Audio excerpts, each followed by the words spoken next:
Hello and welcome back to the Frugal Granny channel. My name's Ali and I'm Frugal Granny. I'm a semi-retiree trying to make the best of what I've got between the time I left my office job at the end of June and when I get my state pension at the end of July in 2027. Today is Magazine Monday, and if you're new, you're very welcome. And if you're a returning viewer, it's really good to see you. Magazine Monday is usually a collection of clips of things that I've been doing throughout the week. And this week, because autumn is beginning to creep in and the apple harvest has come in, I've been preparing things with the apples, which actually I'm not going to show you in this video because I got a little bit sidetracked with wanting to make mincemeat. I went to buy dried fruit, and then with the dried fruit I ended up making something completely different. So the apple recipes that I've been working on this week will be in next Monday's Magazine Monday. But this week we've got a continuation of the sloe gin making, and then I will show you that I've topped up my water preps. And then with some of the dried fruit, I make a Yorkshire tea brack from my mother's recipe. And then at the end of the video, you can see me packing up 3 kilograms of minced beef that I managed to get on a good yellow label reduction. But anyway, let's get into it, and I hope you enjoy the video. For the new people who are here, the snoring in the background is my 2 pugs, and you'll get your Kitty and Bella fix, as we call it, at the end. I hope you enjoy.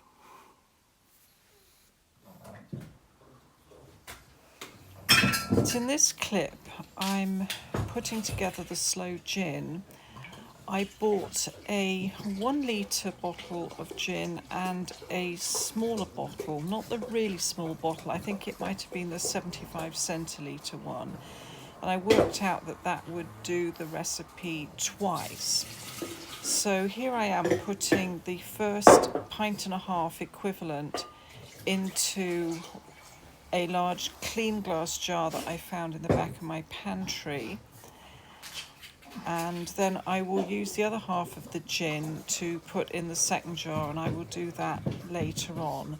So here I'm just measuring out 1.5 pints in my 1 pint Pyrex jug and pouring that into this clip top jar.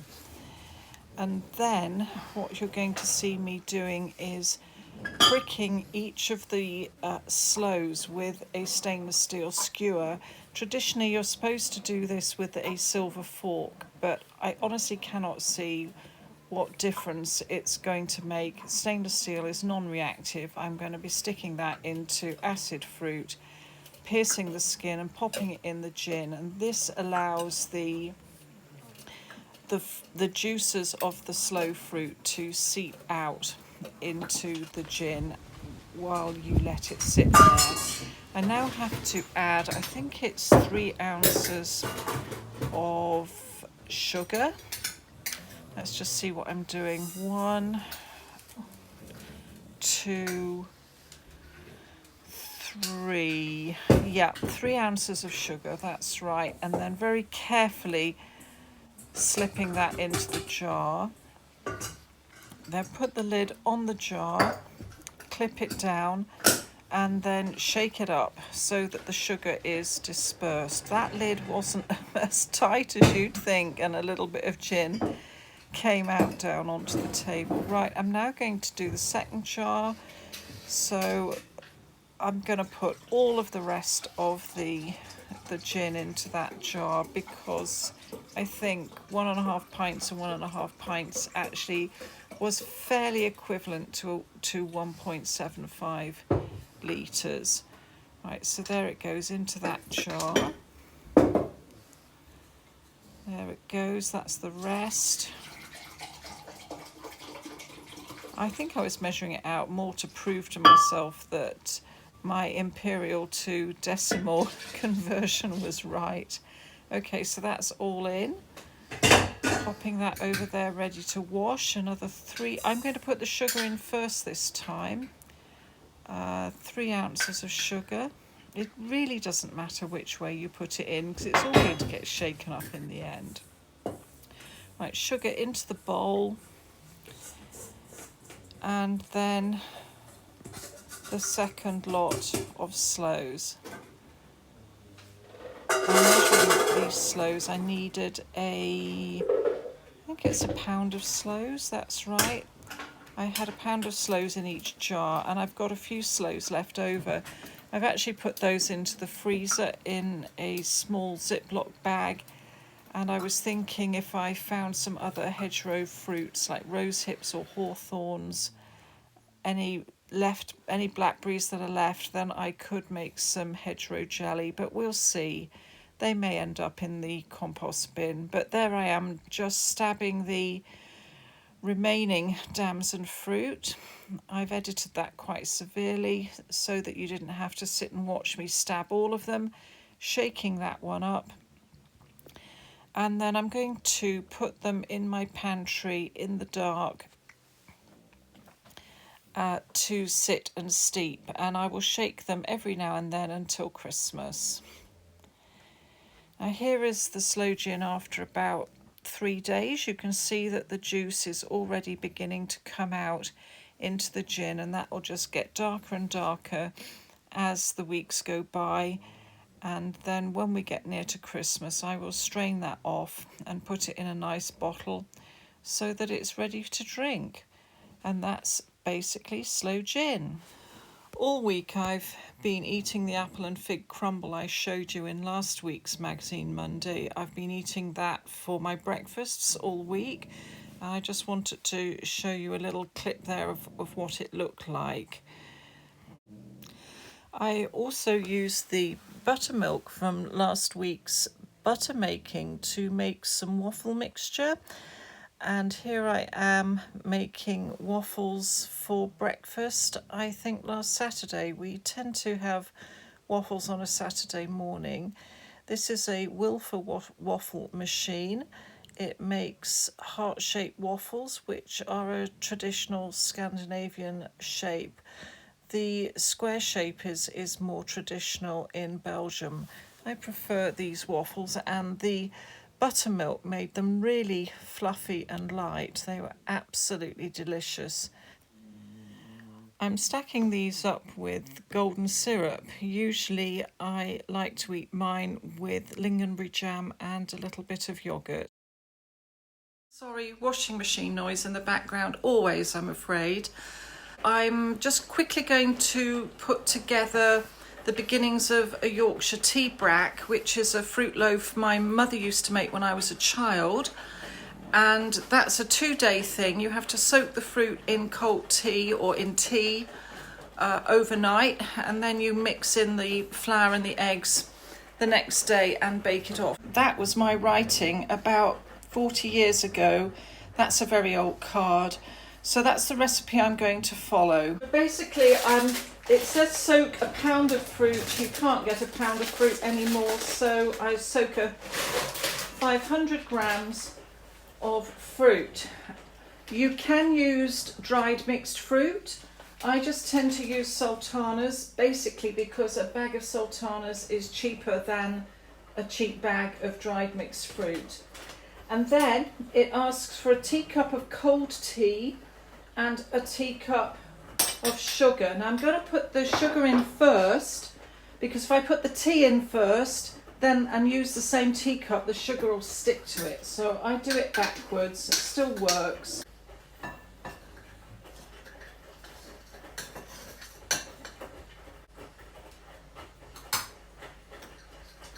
I don't always use a teacup. My mum had a special teacup she used for this recipe.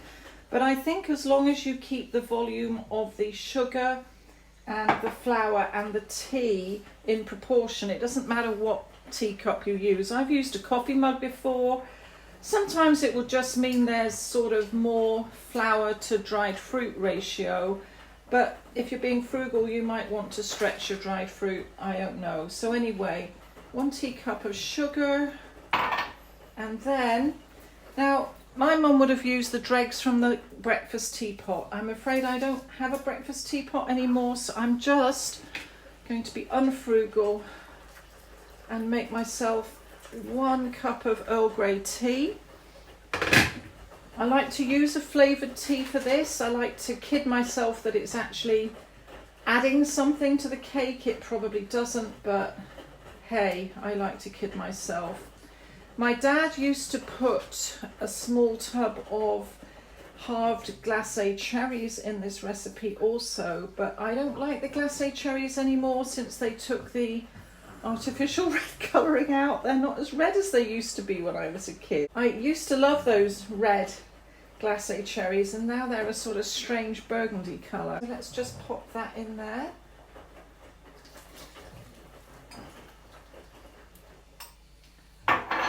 I tend to mix it up a bit so that the sugar dissolves, but whatever you do, it always tends to form a bit of a cake at the bottom of the bowl. And then basically just leave that overnight, and then the following morning I will put in the egg, 2 cups of self-raising flour, stir it up and bake it. While I'm on this side of the kitchen, I wanted to update you and say that as a result of the freezer tour that I did, showing you some of the bottled prep in the cellar, I've topped up my water preps. My water preps are now up to date as far as I'm concerned, and this water will be basically to mitigate any burst water main situations that we might have. When I bought the grated cheese for my freezer, I said that the only thing I was missing now for my freezer stock up is minced beef. I swung by the yellow label counter while I was looking for the oranges and lemons, and this 5% steak mince was on yellow label. That's down from $5.29 to $3.70 per 500 grams. That's still an awful lot of money, but I get 15% off that. And if I leave this hanging around till it, in the hope that it will be reduced later, it won't be there. So that this is as good as it's going to get. I bought 6 trays of that, so that's 3 kilograms, and I will be packing that down into 200-gram portions and freezing it later on today. So technically speaking, I've now got everything in my freezer that I want to see me through till Christmas. So I'm just going to put the mince in the fridge now. We'll come back and do the rest of this later. Once I'd put the mince in the fridge, it was time to bake off the dried fruit that I'd had soaking overnight in cold tea. So here I am lining the 1 pound loaf tins that I have with foil. What I tend to do is mould the foil over the outside of the loaf tins, and then turn the loaf tins over, put the moulded foil into the tins and press it down around the sides. I always use a generous amount of overhang, because then that helps if you want to wrap the cake up later for storage. I've speeded this up a little bit. I really should have done it on time lapse, but just to fill in the time while this is happening, I always put the shiny side of the foil down when I'm doing the moulding, so that the shiny side is facing inwards once the tins are lined. I always think this helps keep the heat inside the pan because the shiny side reflects heat. I think it might be nonsense, but I do it anyway. There we are. I don't know if I'm going to use all 4. We'll just see how far the mixture goes. I'm going to use the same size teacup as I used for the tea and the sugar to add the self-raising flour. Self-raising flour has baking powder already added to it.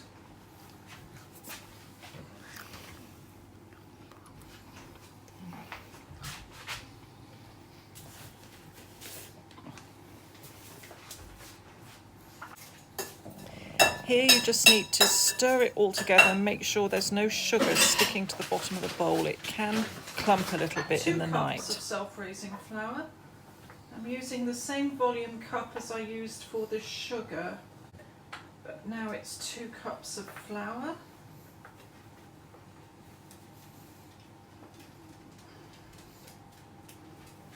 One egg. Sometimes I put 2 eggs in because I don't think eggs are as big as they used to be. Anyway, we just give this a mix.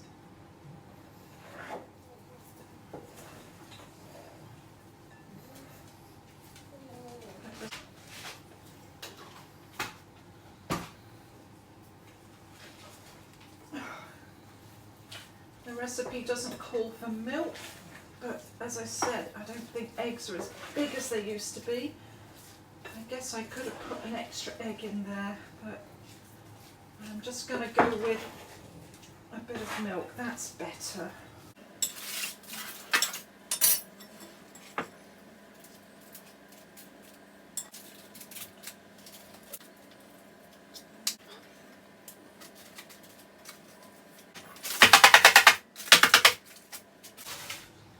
Right, those are going in the oven now at 150 for as long as it takes, basically until the skewer comes out clean.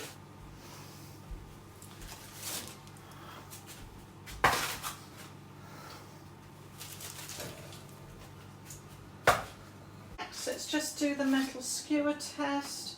Skewer's coming out clean as far as I can see, so those are done.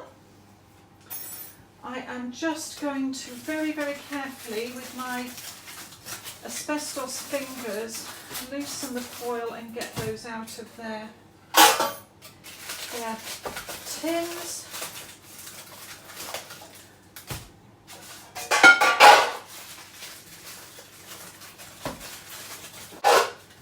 And then I'm just going to leave those to cool. You really need to leave these cakes for 3 days, as my mother would say, to come to. You can't really eat them fresh, they're just not quite right. So once these have cooled, I will then wrap the foil over them like that, put them in a tin, and after 3 days we can start to slice them. 2 of them will go in the freezer, 1 will be left out for slicing, and traditionally these are eaten with a goodly slice of Wensleydale cheese.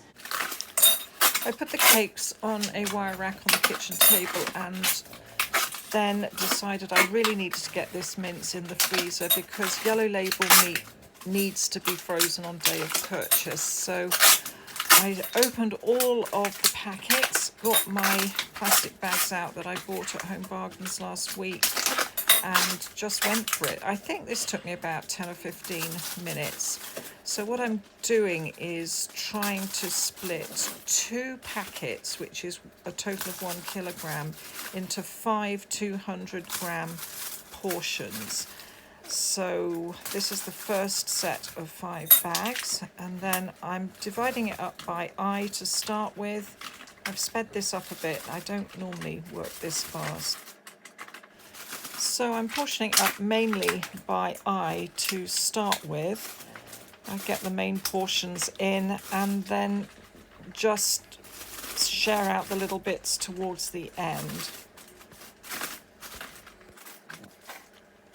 Then just to check that they are just about equal, I put them in the scale and make sure that they're coming up to about 200 grams, and if they're not, then I just adjust it a little bit.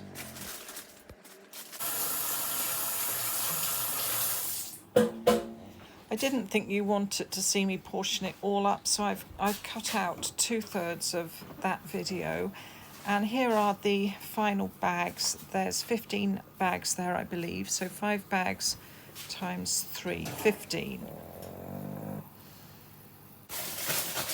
Then, rather like when I packed the chicken a couple of weeks ago, I squash the meat down to the bottom, roll it up to get the air out, and then seal the bags, squeezing the last air out as I go. I must admit, these bags from Home Bargains are not as easy to seal as the ones from the supermarket, but the saving in price was worth it.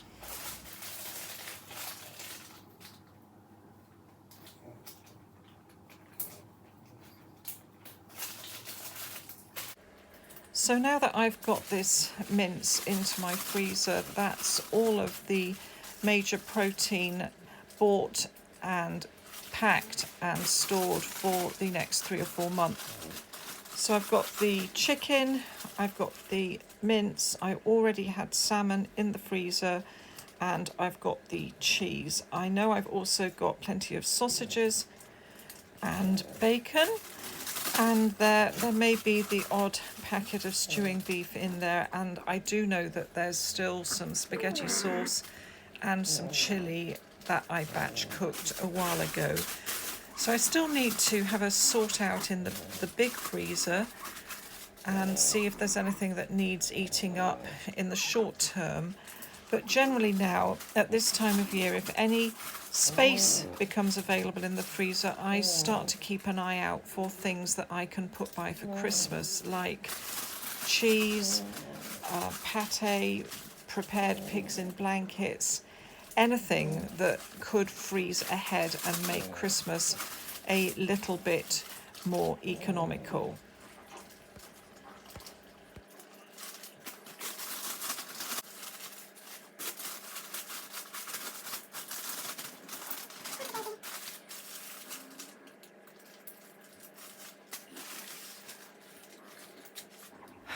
Right, I'm just going to put the mince in the freezer now and then put the washing up away quickly, and then we'll see how we go.